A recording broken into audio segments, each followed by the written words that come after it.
നല്ലൊരു ദിവസം ആശംസിച്ചുകൊണ്ട് മേരീസ് ലവ്ലി കിച്ചൻ്റെ പുതിയൊരു വീഡിയോയിലേക്ക് എല്ലാവർക്കും സ്വാഗതം. ഇപ്പോൾ വൈറലായിക്കൊണ്ടിരിക്കുന്ന ഒരു റെസിപ്പി നമുക്കൊന്ന് തയ്യാറാക്കി നോക്കാം.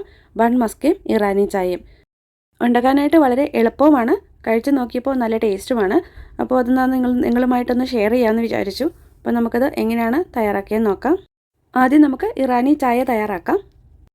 ദം ചായയാണിത്. അപ്പോൾ തയ്യാറാക്കാനായിട്ട് ഞാനിവിടെ 2 കപ്പ് വെള്ളം ഒരു പാത്രത്തിലേക്കൊന്ന് ഒഴിച്ച് കൊടുത്തിട്ടുണ്ട്. വെള്ളം ഒന്ന് ചൂടായിട്ട് വരുമ്പോഴേക്കും ഇതിലേക്ക് നമുക്ക് ആവശ്യത്തിനുള്ള ചായപ്പൊടി ചേർത്ത് കൊടുക്കാം. നമ്മൾ സാധാരണ വീട്ടിൽ ഉപയോഗിക്കുന്ന ചായപ്പൊടി ചേർത്താൽ മതി. ഞാനിവിടെ 2 ടേബിൾ സ്പൂൺ ചായപ്പൊടിയാണ് ചേർത്തിട്ടുള്ളത്. ഇനി നമുക്ക് ഇതൊന്ന് ദം ചെയ്യണം. അതിനായിട്ട് ഞാൻ അല്പം മൈദ എടുത്തിട്ടുണ്ട്. ഇത് ഒന്ന് കുഴച്ചിട്ട് നമ്മൾ സാധാരണ ബിരിയാണിയൊക്കെ ദം ചെയ്യുന്നത് പോലെ ആ പാത്രത്തിൻ്റെ ചുറ്റും നമ്മളൊന്ന് വെച്ച് കൊടുത്താൽ മതി. ഇപ്പം ഞാനിതൊന്ന് കുഴച്ചെടുത്തിട്ടുണ്ട്. ഇനി നമ്മളിത് ചായപാത്രം അടച്ചു വയ്ക്കുന്ന ആ അടുപ്പിൻ്റെ മുകളിലേക്കൊന്ന് ചുറ്റി കൊടുക്കാം. ഇനി ഇത് നല്ല ടൈറ്റായിട്ട് അടച്ചു വെക്കാം. ഒട്ടും സ്റ്റീം പുറത്തേക്ക് പോകാത്ത രീതിയിലാണ് നമ്മളിത് അടച്ചു വെച്ചിട്ടുള്ളത്. ഇത് ലോ ഫ്ലെയിമിൽ ഒരു 15 മിനിറ്റ് ഇതുപോലെ തന്നെ ഞാൻ തിളപ്പിക്കാനായിട്ട് വെക്കുന്നുണ്ട്. അതിനുശേഷം നമുക്ക് സ്റ്റവ് ഓഫ് ചെയ്തിട്ട് ചായ എടുക്കാം. അപ്പോൾ ആ സമയം കൊണ്ട് നമുക്ക് ഇതിലേക്ക് ആവശ്യമായിട്ടുള്ള പാലൊന്ന് തിളപ്പിച്ചെടുക്കാം. ഞാനിവിടെ 1/2 ലിറ്റർ പാലാണ് എടുത്തിട്ടുള്ളത്. ഇതിലേക്ക് ഞാൻ ഒരു 3 ഏലക്ക ഇതുപോലെ ഒന്ന് ചതച്ചിട്ട് അതുകൂടെ ചേർത്ത് കൊടുത്തിട്ടുണ്ട്. ഇനി ഇതിലേക്ക് മധുരത്തിന് ആവശ്യമായിട്ടുള്ള കണ്ടൻസ്ഡ് മിൽക്കോ പഞ്ചസാരയോ ചേർത്ത് കൊടുക്കാം. ഞാനിപ്പോൾ ഇതിലേക്ക് അല്പം കണ്ടൻസ്ഡ് മിൽക്കാണ് ചേർത്ത് കൊടുക്കുന്നത്. 2 ടേബിൾ സ്പൂൺ ചേർക്കുന്നുണ്ട്. നിങ്ങൾക്ക് മധുരം എത്രയാണോ അതിനനുസരിച്ച് ചേർത്ത് കൊടുക്കാം. നന്നായിട്ടൊന്ന് ഇളക്കി കണ്ടൻസ്ഡ് മിൽക്ക് ഇതിലേക്കൊന്ന് മിക്സ് ചെയ്തിട്ടെടുക്കാം. അതിനുശേഷം നമുക്ക് ഈ പാല് ഒരു ലോ ടു മീഡിയം ഫ്ലെയിമിൽ വെച്ച് അല്പം ഒന്ന് വറ്റിച്ചെടുക്കണം. അല്പം തിക്കായിട്ടുള്ള പാലാണ് ഈ ചായയ്ക്ക് ആവശ്യമായിട്ടുള്ളത്. അപ്പോൾ നമുക്കിത് വറ്റിച്ചെടുക്കാം.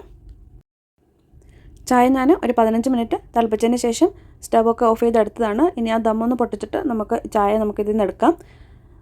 അപ്പം നല്ല തിക്കായിട്ടുള്ള ചായ ആയിരിക്കും നമുക്ക് കിട്ടുന്നത്. അപ്പോൾ അത് കുറച്ച് അതിൻ്റെ ക്വാണ്ടിറ്റിയും കുറച്ച് കുറഞ്ഞിട്ടുണ്ടാവും.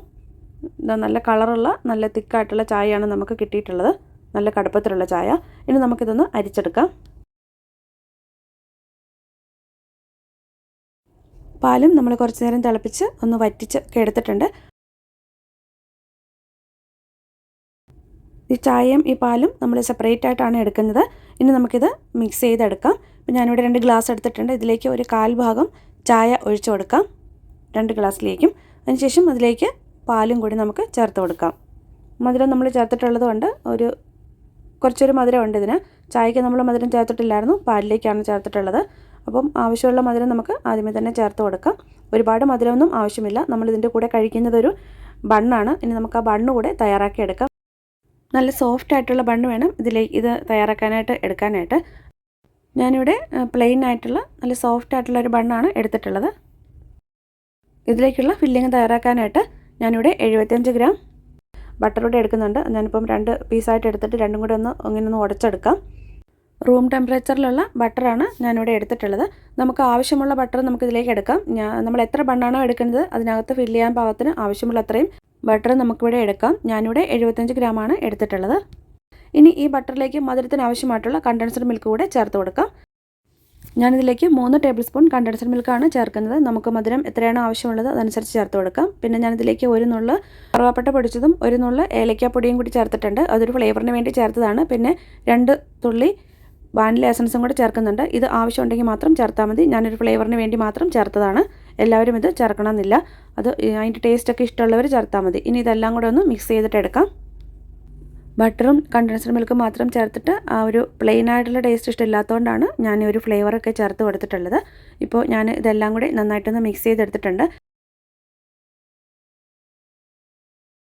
ഇനി ഈ ബണ്ണിലേക്ക് നമുക്ക് ഈ ബട്ടറും കണ്ടൻസ്ഡ് മിൽക്കും ഒക്കെ ചേർത്തിട്ടുള്ള ഈ ഒരു ഫില്ലിങ് വെച്ച് കൊടുക്കാം. ഞാനൊരു 3 ബണ്ണാണ് ഇവിടെ എടുക്കുന്നത്. അതിലേക്ക് ആവശ്യമായിട്ടുള്ള ഫില്ലിങ് മാത്രമാണ് ഞാനിവിടെ തയ്യാറാക്കിയിട്ടുള്ളൂ. അപ്പം നമ്മൾ എടുക്കുന്ന എത്ര ബണ്ണാണോ അതിനനുസരിച്ചുള്ള ഫില്ലിങ് വേണം തയ്യാറാക്കിയെടുക്കാനായിട്ട്. ഇനി ഓരോന്നും എടുത്ത് ഇത് രണ്ടായിട്ടൊന്ന് എടുത്തിട്ട് 2 പീസാക്കിയിട്ട് അതിനുള്ളിലേക്ക് നമുക്ക് ഫില്ലിങ് വെച്ച് കൊടുക്കാം. ഫില്ലിങ് വയ്ക്കുമ്പോൾ ഇച്ചിരി കൂടുതൽ തന്നെ നന്നായിട്ട് തന്നെ വെച്ച് കൊടുക്കാം. 2 പീസിലും വെച്ച് കൊടുക്കണം. ഇതുപോലെ 2 പീസിലും ഫില്ലിങ് നന്നായിട്ട് തന്നെ വെച്ച് കൊടുത്തതിന് ശേഷം രണ്ടും കൂടി നമുക്ക് ഒന്ന് യോജിപ്പിച്ചെടുക്കാം.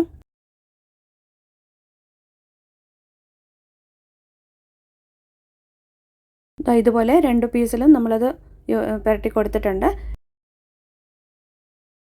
ഇതിൻ്റെ സൈഡിലൊക്കെ പറ്റിയിരിക്കുന്നത് ഇതുപോലെ ആ ബണ്ണിലേക്ക് തന്നെ നന്നായിട്ടൊന്ന് തേച്ച് കൊടുക്കാം. അതിനുശേഷം ബാക്കിയുള്ള ബണ്ണും ഇതുപോലെ തന്നെ എടുത്തിട്ട് ക്രീം നന്നായിട്ട് അതിൻ്റെ ഉള്ളിൽ ഫില്ല് ചെയ്ത് കൊടുക്കാം. എല്ലാ ബണ്ണും ഞാനിവിടെ ഫില്ല് ചെയ്തെടുത്തിട്ടുണ്ട്. ഇതാണ് ഇപ്പോൾ വൈറലായിക്കൊണ്ടിരിക്കുന്ന ബൺ മസ്കയാണ്. ഉണ്ടാക്കാനായിട്ട് വളരെ എളുപ്പമാണ്. അതുപോലെ അതിൻ്റെ കൂടെ ഈ കഴിക്കാനുള്ള ഈ ചായ ഇറാനി ചായയാണ്. ഇത് രണ്ടും ചേർത്ത് കഴിക്കുമ്പോഴാണ് അതിന് നല്ലൊരു ടേസ്റ്റ്. ഇപ്പോൾ വൈറലായിക്കൊണ്ടിരിക്കുന്ന ഒരു ഐറ്റമാണ്. അപ്പോൾ നമുക്ക് ഈ ബണ്ണൊന്ന് മുറിച്ചെടുക്കാം.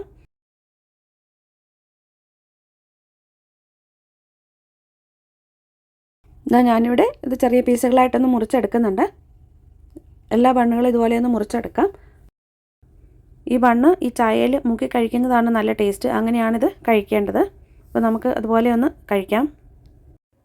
ഈ ബൺ മസ്കയും ഇറാനി ചായയും നിങ്ങൾ തയ്യാറാക്കി കഴിച്ചിട്ടില്ല എന്നുണ്ടെങ്കിൽ ഒന്ന് തയ്യാറാക്കി കഴിച്ച് നോക്കുക.